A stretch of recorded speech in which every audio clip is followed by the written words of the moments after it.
Out some dishes and a chat. I've been slacking a little bit on dishes, and it's really easy to let dishes pile up and to forget to do them. I guess that you don't forget to do them because you literally see just huge piles of dishes just stacking up. But it's easy to slack off on them. You get one meal and you've got an entire sink full, and you're like, hey, I could take care of that tomorrow. I'm gonna leave the cup, but it's easy to just procrastinate on dishes. Other errands, like cooking or eating or going to get groceries. I mean, they feel super urgent to me, but dishes haven't really ever felt urgent to me unless it gets to be too much. Or for I guess guys might deal with this. I don't know if, or I guess it could be anybody that deals with this, but you don't really. Oof, this is gonna need a soak. But you don't really notice.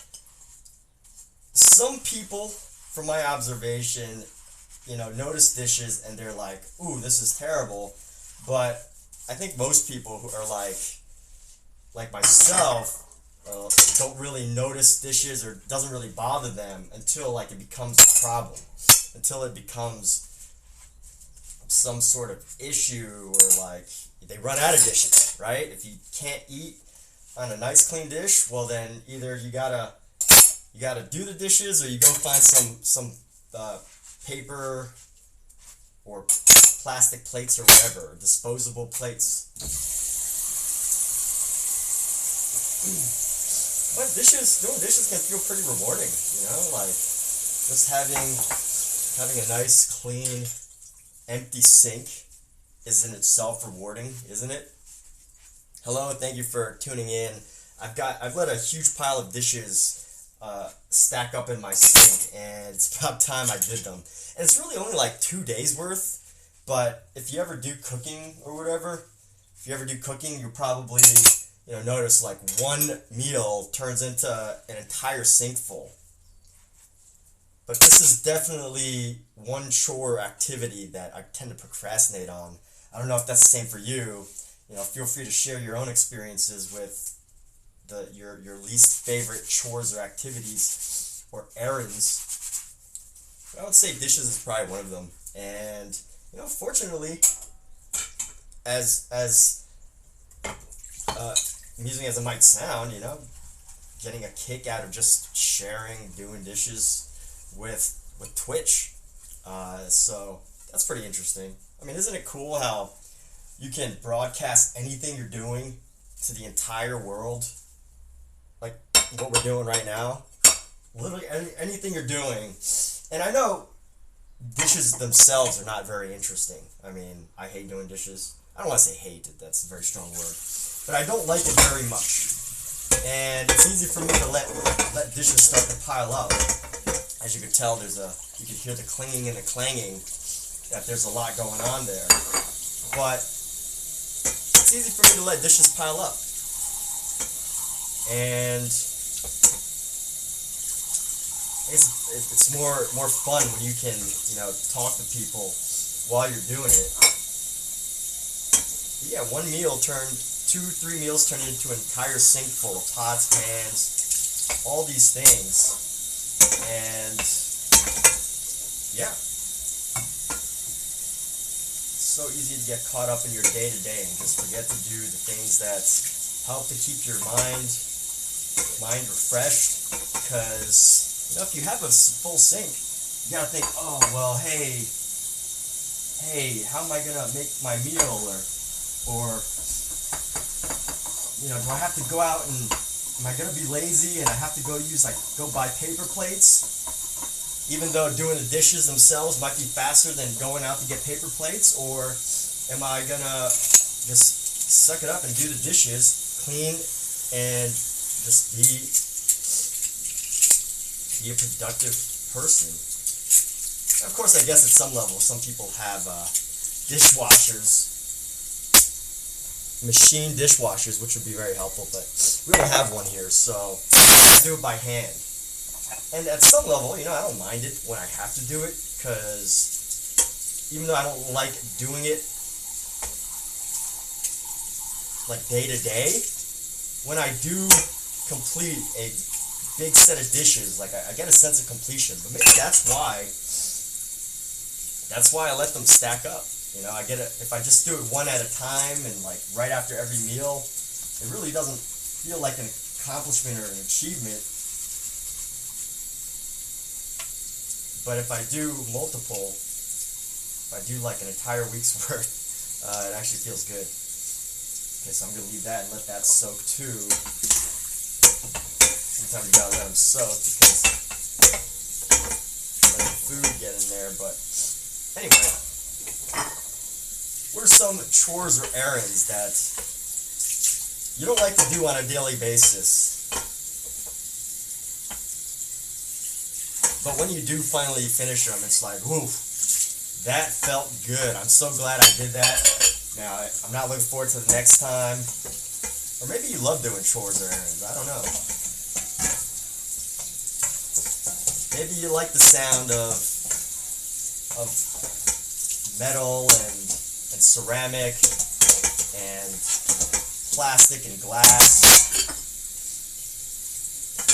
Music to your ears.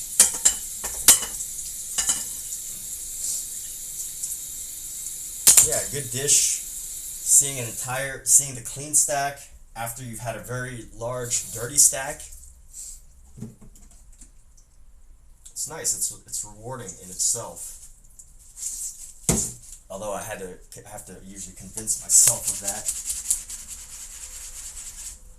This one. So I made dumplings the other day, and I thought I had soaked them properly. I thought I had dumped out all the skins, but it seems some of them had gotten stuck on some of the equipment here. So I'm on a mission to properly clean off these skins, which have become solidified.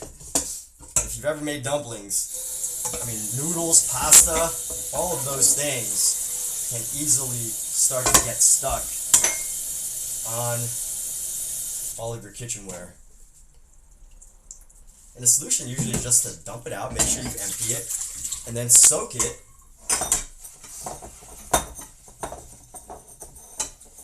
But sometimes you just want to get to the other things in your life and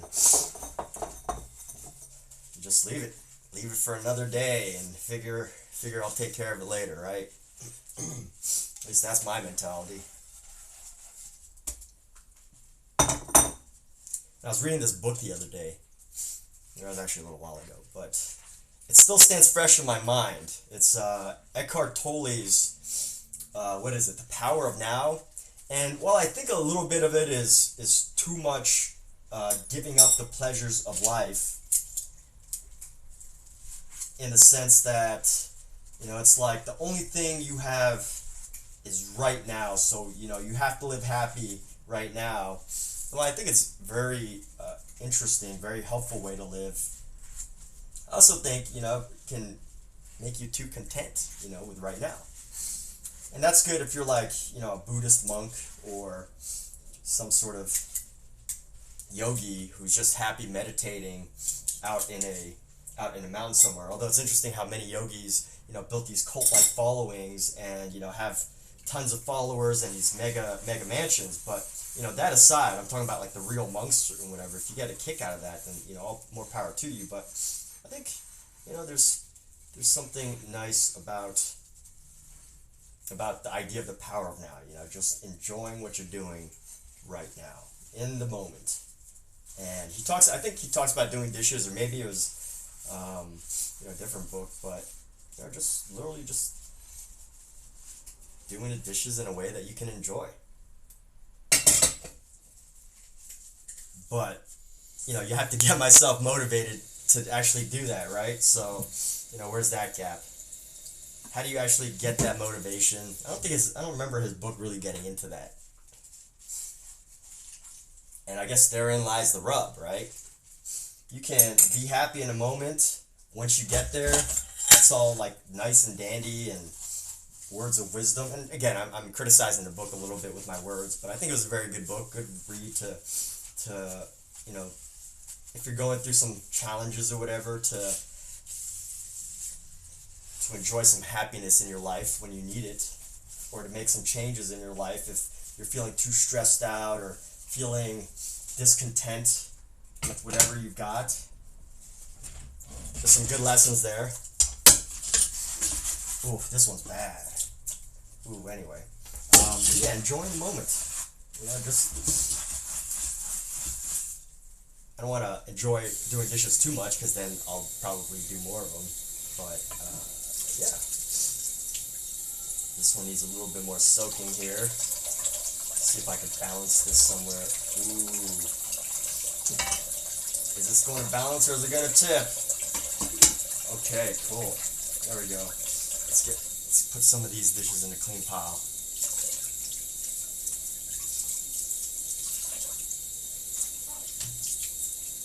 Yeah, I don't know how you do dishes, but I've always learned to do the soaping.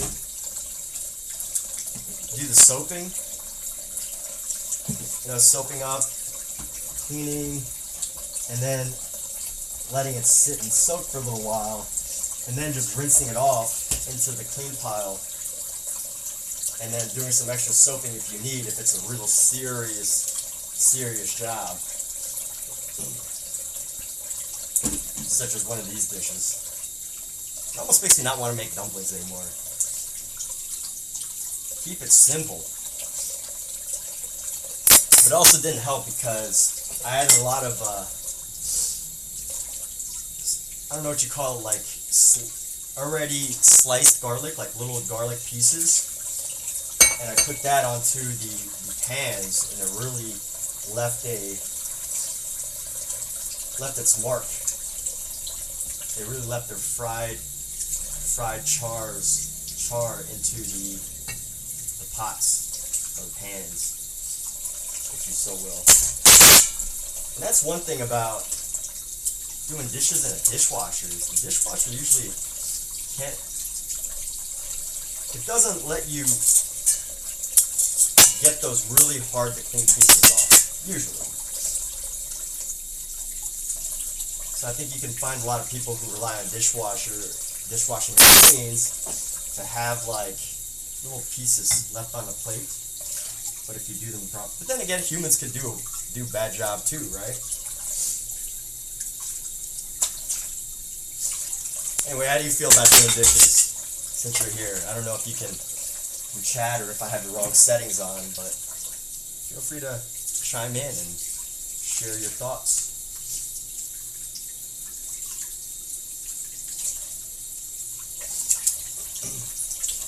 I'm almost done here. We're going to be doing a Tuesday. I haven't thought of what I'm going to call it yet. Something like a Motivation Monday, but what would you do with a Tuesday? Like a terrific Tuesday read of Awaken the Giant Within here after this. Just got back from the gym and definitely hit my goal of 100 pull-ups. I did about 30 minutes of a Stairmaster. I don't know the exact name of that machine, but basically, you know, it's like a pair of stairs that you can walk up and down. Or actually, I did 10 minutes of that, 20 minutes on a bike, and did calves, quads, and hamstrings. A lot of stretching, and between all that, I finished 100 pull-ups, which I'm very happy about, because recently I did set a goal to get back into pull-ups. I'd stopped doing lots of pull-ups when I was training for the marathon. When I was training for a marathon, because it was hard enough to get myself motivated to just train for a marathon. Because absolutely, like, I don't want to say hate. I'm starting to like it more now, but I just did not enjoy running at all, and I really had to motivate myself to do all that. So in order to do that, I had to cut out some gym exercises, and yeah, I I lost a lot of weakness in my upper body. What's up, buddy? What's up, Simba? Am I talking too much? That's our cat meowing. I don't know if you heard that. But that said, I lost a lot of strength in my upper body when I focused almost all my attention on just training for the marathon, you know, getting in about 30 to 40 miles a week.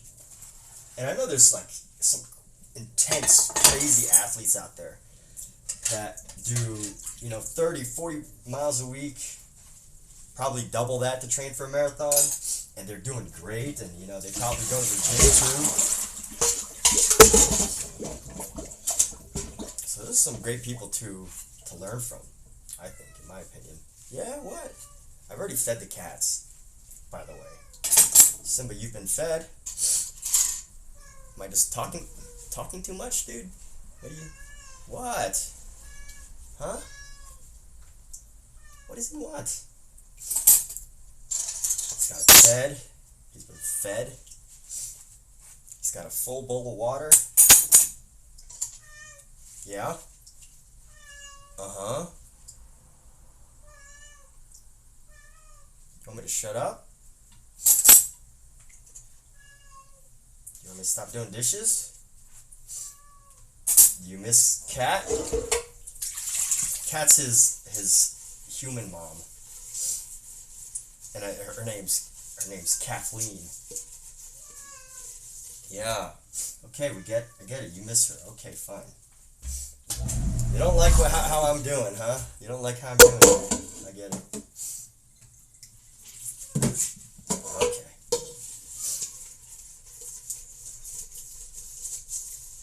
Oh, all right. This one wasn't too bad to clean. Thought this one would be way worse. I hear some clicking. I don't know where that's coming from though. Oh, it's a dried noodle. A dried piece of a noodle. Great. So anyway, it's time to get back to rinsing some of these dishes, getting the soap and everything off. Here we go.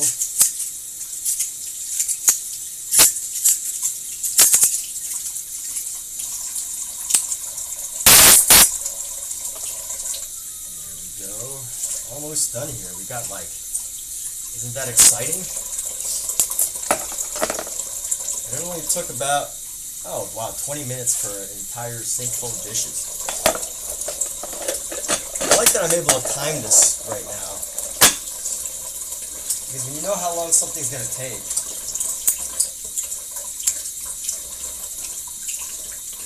you can plan around it.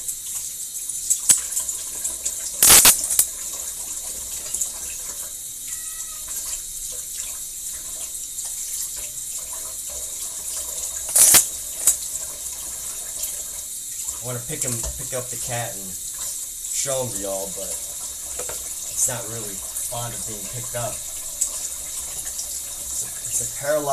has a paralyzed paw, so he's committed to staying on the floor. We tried to get him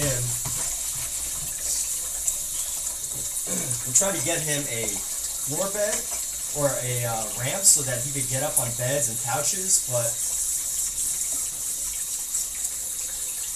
it's not something he likes to do. He doesn't like to climb up or down things. He just wants to stick to his ways of being a floor cat.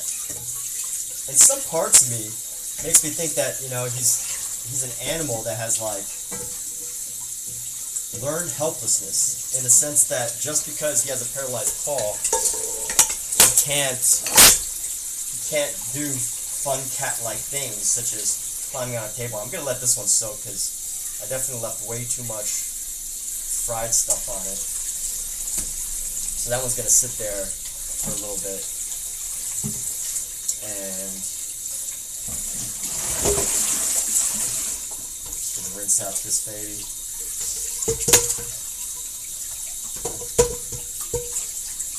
Nice clean pot. Oh, you can only see this stack, and I got one more dish that I left on the stove. Yeah? Oh, what? Oh. Probably want me to clean the litter box, actually. Oh, something is in. Oh, don't stick my hand in there. Let's see. Might have to use something to get in there.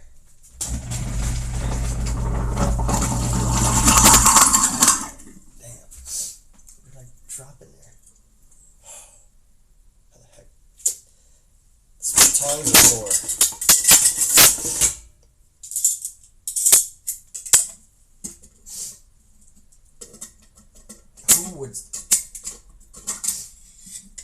I have no idea how this got in here. Okay.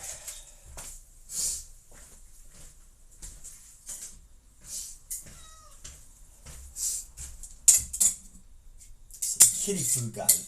Kitty food can. I definitely would not have put this in here. So now I'm stuck trying to fish this thing out. Come on.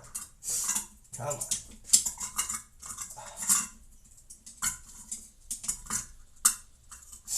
Almost got it. There we go. Oh, come on. If I could show you,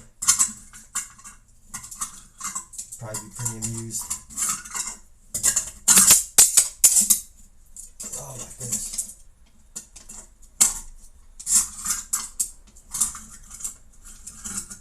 There we go. Flip.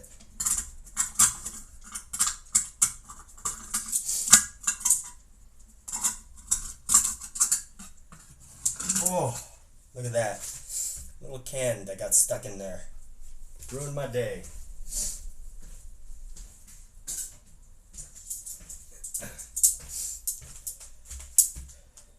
Didn't ruin my day that bad. It was actually fun to fish that out. Okay, that's better. I gotta clean that thing again.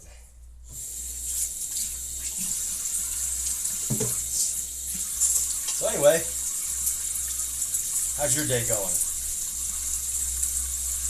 What have you got going on post Memorial Day?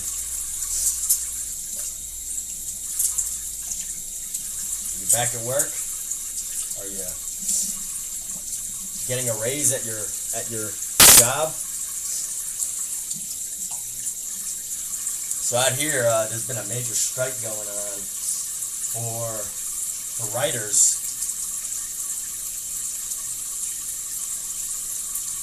And if you're a writer, you know, it's a really challenging time right now. I mean, probably a challenging time for most people in the film and television industry, because you know, you gotta make more money to make a living out here, but also you gotta compete with so much more now. So I'm gonna add more water so I can soak this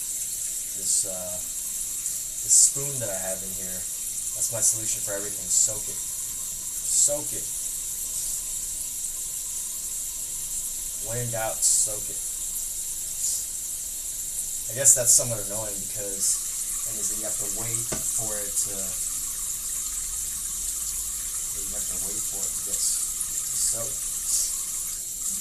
But it's all good.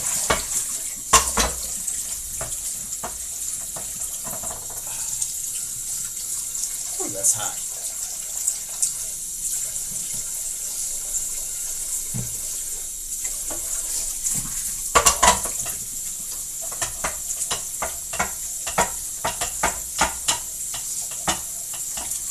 Some elbow grease in that one.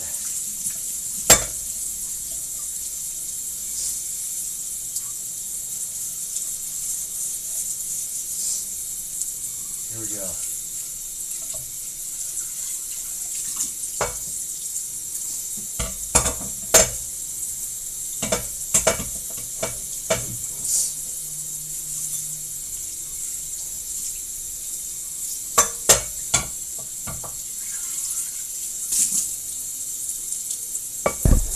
And we are almost finished here. Just gonna leave these two pieces right there. Always gotta leave something, right? I learned this great idea from Stephen King's book on writing. He talks about, shares this idea where, maybe it wasn't Stephen King, it could have been someone else, but the idea was, and I'll wrap this up with this idea, is don't write until the end of an idea. Don't write until the end of a concept. Save an idea, or end in the just before you end an idea. So like if you're writing a story and you continue, save the end of that moment. So you're writing a scene, leave the rest of the scene open, and then in the morning you're not going to have writer's block, because what you're going to do is you're going to continue the scene, and then you can continue from there, rather than finishing an idea and just leaving it at that. So if you just finish an idea, then in the morning you're going to be like, oh, well, what do I write about? You're going to be struggling with writer's block. But if you get yourself into the motion simply by leaving an idea open, saving it, remembering it, writing it down, but not fully fleshing it out until you sit down the next day just leaving it open until you wake up, then that's a way to overcome writer's block. And that's just one way. It might have been Stephen King, it might have been Ernest Hemingway, it might have been someone else, but the greatest lesson there is to definitely, if you want to prevent a limitation on your ideas and you don't want to get stuck, leave yourself some room with something that you've already been working on, something to finish later on. And with that said, we're going to be doing a reading of Awaken a Giant Within here in a bit. So thanks for tuning in with this. Thanks for tuning in with this, and have a great day.